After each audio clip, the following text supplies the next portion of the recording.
AP CM Chandrababu photo జర్నలిస్ట్గా మారారు. Assembly ప్రాంగణంలో ఫోటో జర్నలిస్టును గ్రూప్ ఫోటో తీసి వారికి ప్రపంచ ఫోటోగ్రఫీ దినోత్సవం శుభాకాంక్షలు తెలిపారు. చరిత్రను భద్రపరిచే వారి సేవలను కొనియాడారు. మీడియా ప్రొఫెషనల్ ఫోటోగ్రాఫర్లను కలవడం తన అదృష్టమని పేర్కొంటూ భవిష్యత్ తరాల కోసం కాలంలోని ఓ మధురమైన ఘట్టాన్ని పదిలపరుస్తుందని ట్విట్టర్ వేదికగా ప్రశంసించారు. ఎన్నో చెప్పని కథలకు ఫోటోగ్రాఫర్లు తమ చిత్రాల ద్వారా గొంతుకునిస్తున్నారని అభినందించారు.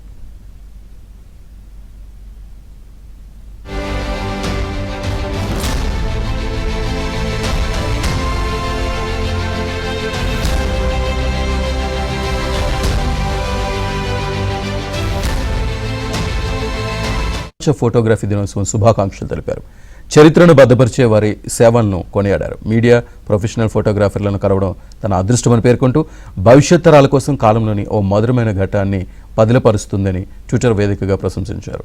ఎన్నో చెప్పని కథలకు ఫోటోగ్రాఫర్లు తమ చిత్రాల ద్వారా గొంతుకునిస్తున్నారని అభినందించారు.